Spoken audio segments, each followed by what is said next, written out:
Hi, I'm Kristen with Dickman Farms, and this is your Smart Gardening Tip.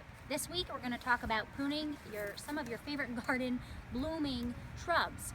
One of ours, the butterfly bush or buddleia. They are very forgiving if you do happen to prune the wrong way, but what happens if you are able to get these guys early enough in the season? So this will be late winter, early spring when they're still dormant, but they're just pushing bud. You can see this little guy in front of me. He's got all sorts of this beautiful silvery foliage. We're getting a little close, but we're going to give it a try. And in return, we will have some very vigorous, very bountiful blooms from this particular shrub that will flower July, August, September for a very long time. We're doing this because we're trying to prevent this type of fluffy, compromised plant. We also want more flower power from the butterfly bush. That's the whole reason we put it in our garden. The hummingbirds love it, butterflies love it, and it adds incredible color to the garden for the late summer months. So if we go back to this individual, which is her sister, we want to go ahead and traditionally trim back on this brighter orangey brown. This is last year's growth. Had we been more regular about trimming this particular plant, we would start somewhere lower, but because this one's a little younger, minimally you start here. If you just want to do some light tips, what'll happen is that sometimes you'll be cutting off the seed capsules. Now that the birds have done their part as far as picking the seeds out for the winter, we can cut that off. We want to tidy it up. So 2 to 3 buds of that new growth, not getting into this old, what seems to be semi-peeling wood. That sometimes can be very difficult for the plant to push out buds from that late in growth because it is so woody.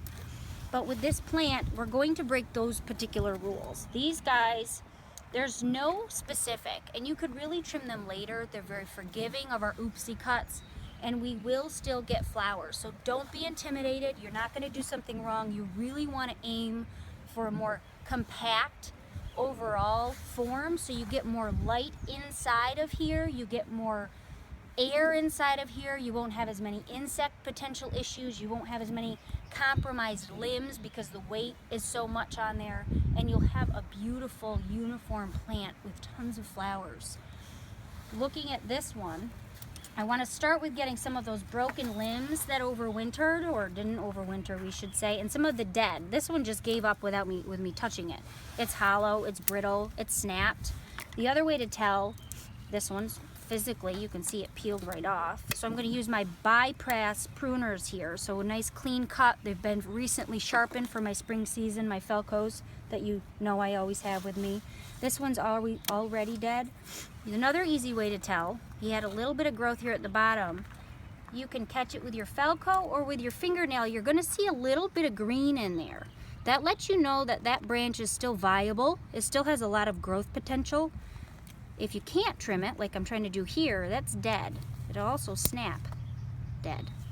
Alive. Dead. Easy way to tell with any plant. Going back to Miss Buddleia here, our Pink Delight, and I want to get some shape back in. I made a nice 45 cut. I'm going to let some air in there. I'm getting on the inside. I want to take all the branches away, but I do want to clean her up so that she's got some opportunity. And what I'm looking for right now is where those buds are pushing, how much potential do they have, and what direction are they going in. A lot of people will cut these right back to about 6 inches. They're not picky. Hack them off. And then from there, you can go in and modify it a little closer. Sometimes it's easier to get to those branches you really need out of there. This will not hurt. I'm pretty sure I heard some of you just gasp. That's okay. These love when you do a little bit heavier trimming sometimes. It helps rejuvenate them, get some life back in there.